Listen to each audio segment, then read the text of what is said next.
From hotspots and hidden gems to lots of local flavor, it's your guide to LA the unscripted way.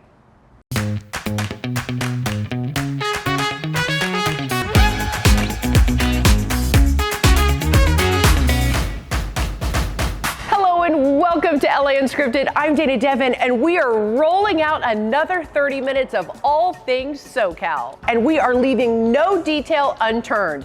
It's LA Revealed the unscripted way.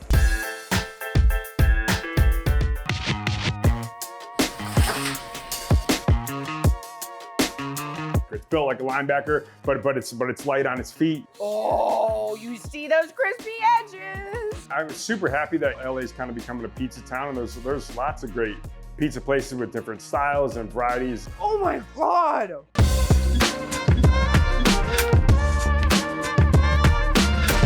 So Detroit style pizza, for the most part, it's a very high hydration dough, very focaccia-like. It's baked in these specific blue steel pans with the cheese that gets baked to the edge, and it forms this frico, which is where the cheese meets the crust. Oh, look at that bubbling cheese. And the sauce goes on top after it's baked in kind of this racing stripe fashion. I don't know that I remember the first time I had Detroit style pizza, but I would say we didn't really call it Detroit style pizza back there. It was just square pan pizza for us. You always kind of fought for the corner pieces with the crispy edges, and it was something we ordered, every week. Here's a picture of me with my grandpa growing up cooking. This is kind of where it all started. I spent 25 years as a chef working with, Bradley Ogden, Michael Mina, Charlie Palmer, Wolfgang Puck. Having a chef background and loving food, and I figured, what was missing here at the time when I came up with the idea of the brand, and that was making the stuff I grew up eating, which was Detroit style pizza. We also have wings and salads and cookies and meatballs, and we have some of the Faygo Detroit sodas, and so really paying homage to Detroit. We've been lucky to win a couple international awards here at the Pizza Expos in Las Vegas. 2021 and 2023, we won the Pan Pizza competition and Detroit style pizza competition with our Wagyu, our $100 Japanese Wagyu pizza. This is our house-made black truffle oil, some pickled red onions for acidity. And that is the World Championship pizza right there.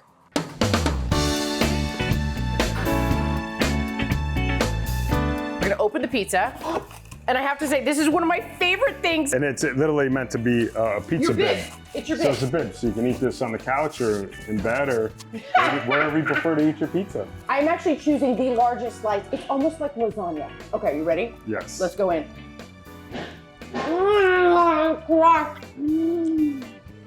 You guys, the dough, the sauce, the cheese, the cheesy corners. I want you to hear the crunch of the cheesy corners.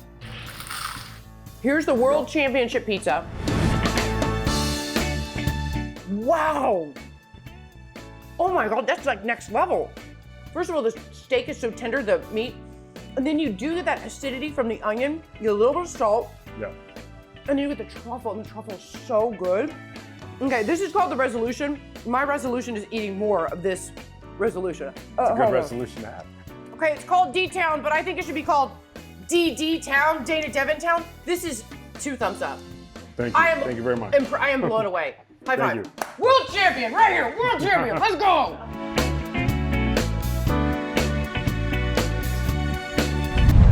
She's cool, she's bold, and she's taking you places you don't always get to see. Check out where Olivia in LA is today.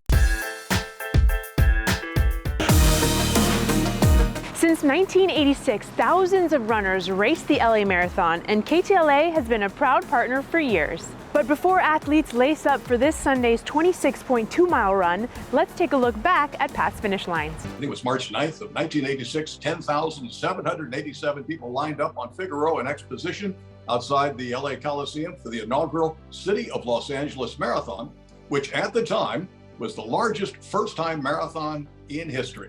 And off we went. Started right at Figueroa and Exposition, and it finished on the grounds of the Coliseum. And then in 2010, they started the iconic Stadium to the Sea course, where they started in Dodger Stadium because Frank McCourt owned the marathon, also at the time owned the Dodgers. So they started in the parking lot.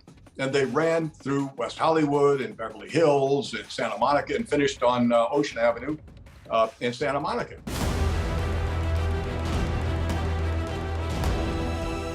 I want to run a marathon, so that's the first step, you wanting to run it.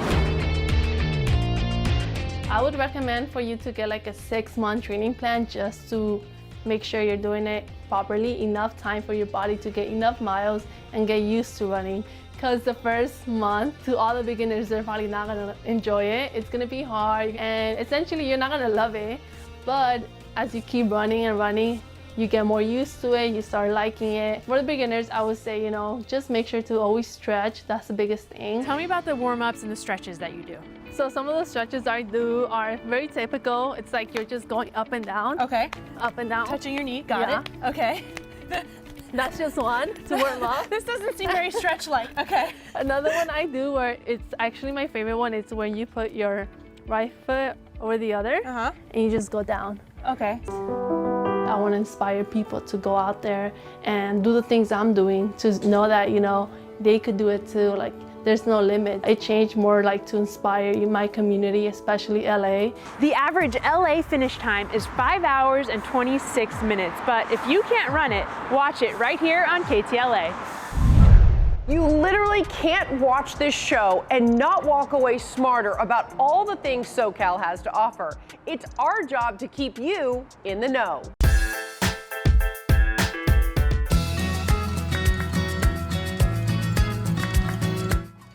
This and this and this. Oh, gotta get all my products, guys.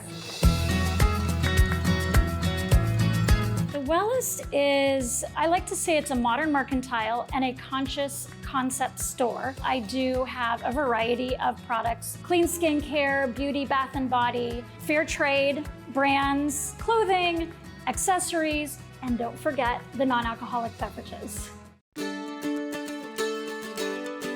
About 8 years ago, I started experiencing a number of issues with my skin, with my health. Specifically, I was having inflammation and pain from some of the traditional skincare products that I was using.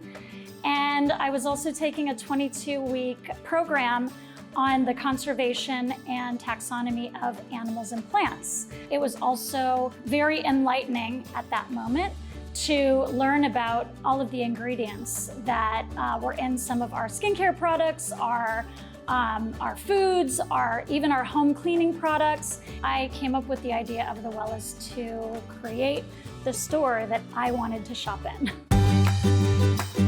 This is where I have my clean skincare, beauty, bath and body, and some of the products are obviously non-toxic. The flow of the store, I love it. It's so quaint and so cute. I feel like you've got beach vibes in here, right? The one thing about the store that I really wanted to make sure of was that it was a community space. Brady, I also love that you actually have a bar in here so people can sit and sip at the same time. That was the hope with the community space, was to get people to come in and taste it and then, learn a bit about the beverages. For instance, De Soie is one of the brands that is a hit here, created by Katy Perry. I was gonna say, she looks familiar. Yeah. We also have the non-alcoholic spirits, so gin alternatives, mezcal, tequila alternatives, whiskey, and just a variety of options. And what I love is that you can come in here and shop with a purpose and with intention, and it's all giving back to the environment. That's what I hope. How good does it feel that you've opened up this store right here in the neighborhood you grew up? It feels amazing. It really is a dream come true.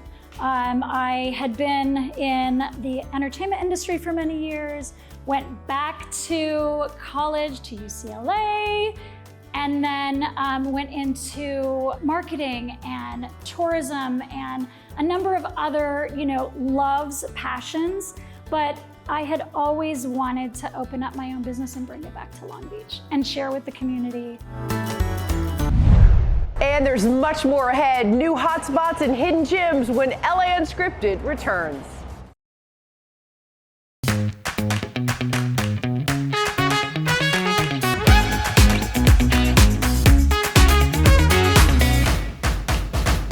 Welcome back to LA Unscripted and some very happening things we've uncovered just for you.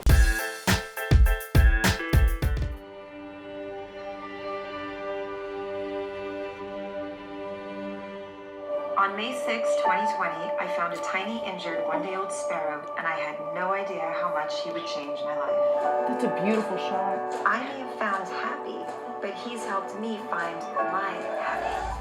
Hi, your eyes are starting to open. Hi, buddy. When I watched the first thing on your Instagram, I started crying. I didn't think he was going to survive, honestly, when a nestling, like a day old. I mean, he didn't have his eyes open, no feathers. No, and their chance of survival without their moms at that age when they're healthy is like under 10%. True. And then the pandemic hit, so I lost all my income overnight. My car had been stolen. Your boyfriend. My boyfriend, I had broken up with my boyfriend at the time. And then my dog got sick again. And so I was kind of just here stuck. And you know, the whole world was going through it too. Okay, come on. And then you finally did find a rehabber. I did. And so when the rehabber called me 3 days later and said a vet took a look at him, due to the injury of his top beak, we're gonna have to euthanize. Right. No. That's just a no. I picked him up, and I was only legally able to pick him up because sparrows are an invasive species here. Every 20 minutes of every day, from sunup to sundown, I had to feed the little guy, and I was in such a state of just despair and hopelessness. And so he gave me like a sense of purpose every 20 minutes of every day from sunup to sundown. Oh my God, I love you, baby bird. Oh my God, I'm so happy right now, Happy. You made me so happy. Hi, you beautiful. Did you just He just pooped for you. He just pooped. He just pooped for you. On me.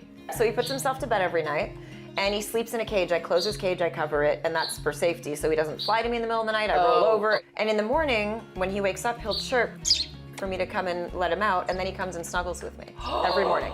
He snuggles with you. Yeah. I literally have video from this morning of him snuggling. Okay, the most amazing thing just happened. So he was playing in her plant, and she said, no playing in the plant, and he stopped. He came over here, and I said, does he know what you meant? And He knows no, yeah. He knows he's not allowed in the plant. And you said, how many words does he recognize? So he knows his name. He knows happy, he knows Bubba's, he knows are you hungry. He knows wormy worm. He knows, do you want a wormy worm? Berries, sprouts.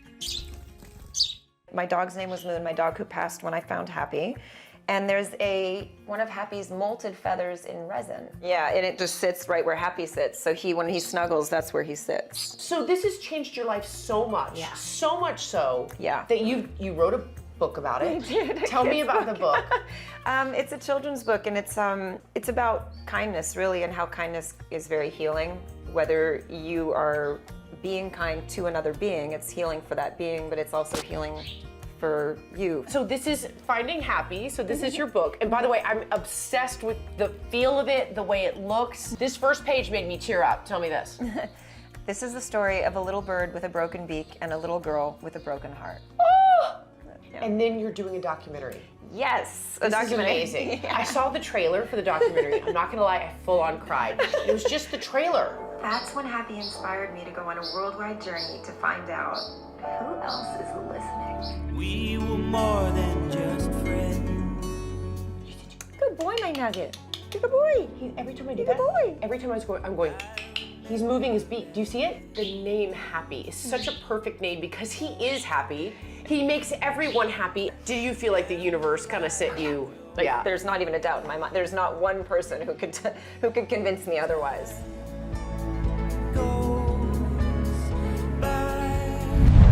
Pretty cool, right? Okay, don't go anywhere or you'll miss our next LA Unscripted hotspot.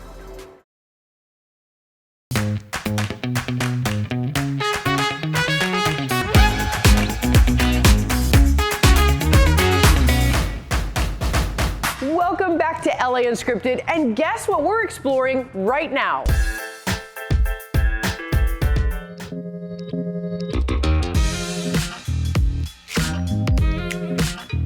The goal when I opened this store was to like have a safe space for people to shop. To the rhythm, you don't stop. It's gotta funk, it's got to beat. Hey, I'm Stoney Michelle Love, CEO, founder, and creator of Stuzo Clothing. And I'm here revealing my amazing story. Stuzo, you know, it is a gender-free brand. We wanted to call it gender-free because we feel like, you know, we're free to be any gender or non that we want to be, to represent your inner identity, you know, on the outside. It's been so segregated in stores. You know, you go in, there's the women's section, the men's section, the kids section. As we have more knowledge and words to identify ourselves as like non-binary, different pronouns, they, them, and, you know, not just he and she. So now that expands the sections, right? I wanted to just go and shop. I wanted to mix and match. Maybe I wanted to take something from the women's and the men's and put it together, you know? I felt isolated. I felt like, you know, I didn't belong, and like, where can I shop? I'll say this, when I had my first ever design, Yep, Still Gay. I was finishing up in school, my second degree. I knew who I was at that moment of being a queer person. And, you know, a lot of people that were being caught up as to who I am were like, oh, you know, this is new for them. So they would ask me like, oh, are you still gay? And I'm like, yep, still gay. And it's like, bing. So it went off, and like from there I was like, oh, let me sketch that. And, you know, I'm pretty sure there's somebody else in this world that understands and would resonate. It's interesting to say, like, you know, clothes can actually affect you in these ways, but it can. You know, you're free to be who you are and to let that inside show on the outside, you know? People have like Googled, you know, gender, you know, neutral or gender-free stores, and they're like, oh, and you popped up, and I was like, what? There's actually a store for that? And they came and they made it. It always touches my heart and semi-blows my mind when it's on their itinerary. I want to see Stuzo flourish and around the world, and for people to be able to know the crown for sure, like, ah, that's a Stuzo piece. Affect real change, you know, and how we look at each other through fashion. Think that's all we have? Come on now, California is massive, and we won't stop till we've covered it all.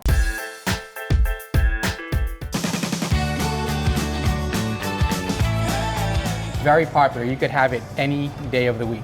Well, let's have one now. Awesome. All right. KC Block is a dessert shop located in Carson, California. We opened in 2013, and we specialize in Hawaiian shave ice as well as other frozen desserts. Hawaiian shave ice is very, very specialized. It's shaved from a block of ice, very thinly shaved, which makes the texture really different from something like a snow cone. And so what that does is also helps to retain the flavor of the syrup. It's nice and fluffy, and it also just makes the experience a lot more enjoyable. The most popular flavors are cherry, banana, blue raspberry, blue bubblegum. We decided that we wanted to open a dessert shop, particularly shave ice, because, you know, my husband's family had a history in growing up in Hawaii. So tell me, how popular is shave ice in Hawaii? You know, gosh, it's very, very popular. I mean, you go to Hawaii, and all the, you know, everyone that goes there has to have a shave ice. It's one of those treats that you could have every single day. I mean, it's one of those treats that I tried to get every single day when I was little. And, you know, those memories of us walking down to the town and getting a shave ice and eating it, you know, that's what I kind of wanted to instill over here. We actually just started out as a catering business, and a year later it blew up, and we really had to open up a storefront to help accommodate all of the business that we were generating. And now we are here 10 years later.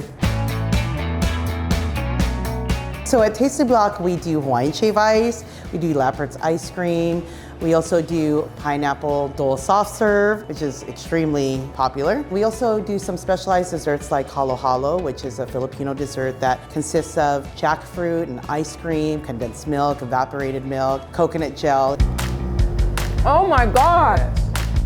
Halo means mix in Filipino, and what you do is you basically just get a spoon and you mix everything, and then you eat it. It's almost like every time it gets better and better as it mixes more and more. Yeah, and that's why that's our #2 seller behind the shave ice. Yeah. A lot of people love Lappert's ice cream because they know it from Hawaii, but the reason why we use it is because they have quality ingredients and the name, everyone kind of knows it, and they travel from far just to come and get it. Well, you know what else you can't find anywhere else?